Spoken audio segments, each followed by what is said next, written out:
Dans les derniers jours, des milliers de dénominations séviront au sein du christianisme comme des loups ravisseurs, mais en sortira un faible reste, que la prophétie appelle le petit troupeau, qui rétablira le vrai culte du Seigneur. À la fin du XIXe siècle, une jeune femme du nom de Ellen Glen White allait se révéler au monde à travers ses écrits inspirés des Saintes Écritures, démontrant la fausseté des innombrables doctrines édictées par les confessions religieuses existantes et la nécessité pour le vrai peuple de Dieu de fuir Babylone et de revenir à la saine adoration telle que décrite dans la prophétie. Le mouvement adventiste du 7e jour était né, avec pour pilier l'observance du sabbat, incluant le rejet du dimanche comme jour d'adoration au profit du samedi. Au cours de la même période, Charles Taze Russell, un autre chercheur indépendant, désireux de pénétrer les vérités bibliques pour constituer lui aussi le petit troupeau annoncé, forma la communauté des étudiants de la Bible, qui deviendra les témoins de Jéhovah, dont la doctrine maîtresse sera la non-consommation du sang sous aucun prétexte. Et puisqu'il faut faire différemment, eux aussi vont rejeter le culte traditionnel du dimanche matin au profit du dimanche soir.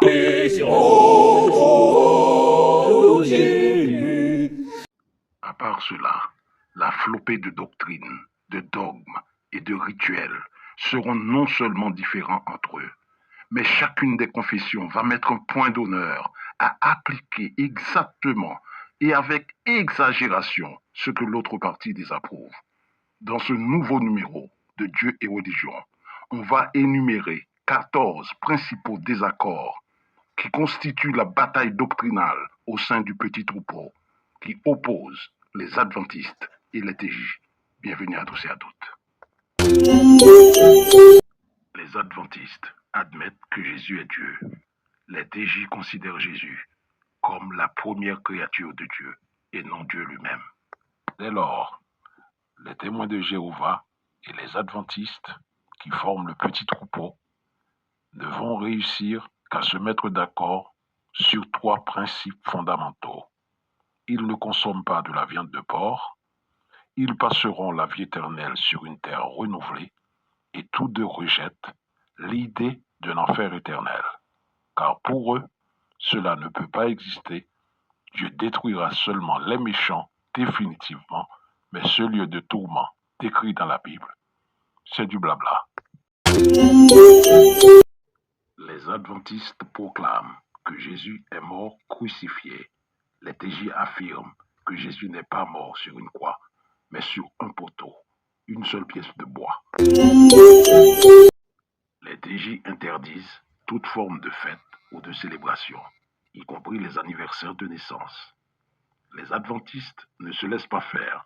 Non seulement ils vont fêter les anniversaires de naissance, les promotions d'étudiants, la Noël, la Pâque, les mariages, ils vont aussi célébrer le Thanksgiving Day, sauf chez certains fondamentalistes adventistes qui ne le font pas. Ils reconnaissent que ces fêtes ne sont pas d'origine chrétienne. Au vu de toutes ces célébrations au sein du petit troupeau d'en face, les TJ vont essayer de détendre l'atmosphère chez eux. Chaque année, ils vont créer 3 ou 4 événements mondiaux dans des grands espaces pour permettre aux témoins de différentes nations de tisser des liens sociaux. Mais l'événement annuel de grande envergure auquel tout le monde est invité à participer, il s'agit du repas pascal du Seigneur, qui correspond au 14 Nissan du calendrier juif. Fidèles à leur tradition de ne rien célébrer, le repas du Seigneur auquel personne ne va y goûter n'est qu'un symbole. Il s'agit d'une commémoration. Le plateau contenant le pain et le vin rouge va être présenté au public par un frère qui fait le tour de la salle. Ainsi, chacun peut voir de près le repas. Mais pas que. L'odeur du pain et l'arôme du vin, ça aussi vous risquez de les manquer si l'événement se passe dans un stadium de dizaines de milliers de places. Le repas du Seigneur sera alors numérisé pour permettre à toute l'assistance d'apprécier ensemble sur fond d'écran géant. Tout est bien du moment qu'on fait exactement ce que ne fait pas le petit troupeau d'en face. C'est une façon ou une autre de démontrer au petit troupeau d'en face qu'il n'y a qu'un petit troupeau. Et le petit troupeau, c'est nous.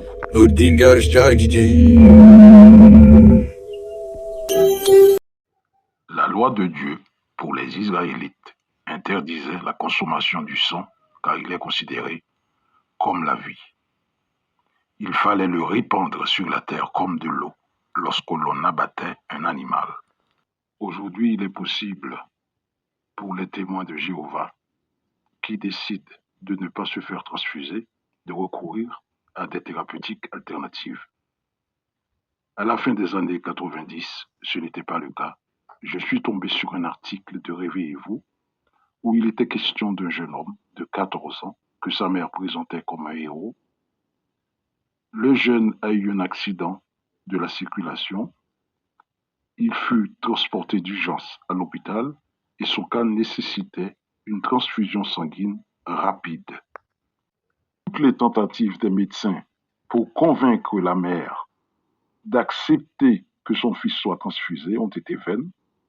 Elle a fini par signer dans les registres de l'hôpital pour que son fils ne soit pas transfusé. Elle a réussi à convaincre l'enfant, un jeune homme de 14 ans, de ne pas accepter la transfusion et que c'était contraire à la loi de Jéhovah. La fin du monde est proche.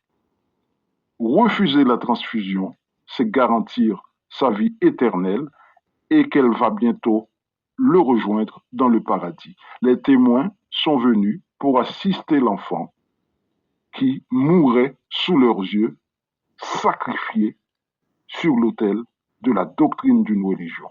Les adventistes, eux, ne consomment pas du sang des animaux, mais ils n'ont aucun problème à accepter du sang humain parce que ils ne refusent pas la transfusion sanguine. Si pour les adventistes, refuser la transfusion sanguine pour encourir la mort est une forme de suicide, eh bien les TJ ripostent en disant que si votre médecin vous interdit de boire de l'alcool à cause d'une maladie que vous souffrez et que l'alcool finira par empirer cette maladie jusqu'à causer votre mort, est-ce que vous allez vous faire transfuser de l'alcool par les veines sous prétexte que vous ne l'avez pas bu? Les adventistes brandissent la carte de l'euthanasie et demandent aux TJ s'ils sont prêts à valider l'euthanasie. Les TJ disent il n'en est pas question. L'euthanasie est un meurtre. Suicide ou pas, le suicide n'est pas spécifié nommément dans la Bible, mais on parle de meurtre qui est interdit par la loi de Dieu. Et si on commet un meurtre, soit sur une autre personne ou sur vous-même, cela équivaut à la même chose. D'ailleurs, on l'appelle un SMA, suicide médicalement assisté. Plusieurs pays valident cette pratique. Les adventistes ripostent. Si on refuse la transfusion sanguine pour accepter de mourir consciemment, c'est un suicide religieusement assisté. C'est un SRA. Conclusion sur le chapitre du sang. Il faut savoir que les témoins de Jéhovah font de cette loi donnée aux enfants d'Israël, à savoir s'abstenir du sang des animaux, ils font de cette loi leur doctrine maîtresse, comme les adventistes eux-mêmes font du sabbat leur raison d'être.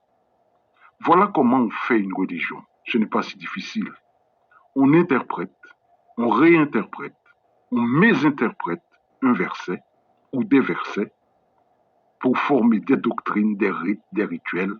C'est pourquoi il y a tant de religions. Bon, on les appelle des religions ou je ne sais plus, ou bien des confessions au sein du christianisme. Bon, là, on se perd de toute façon.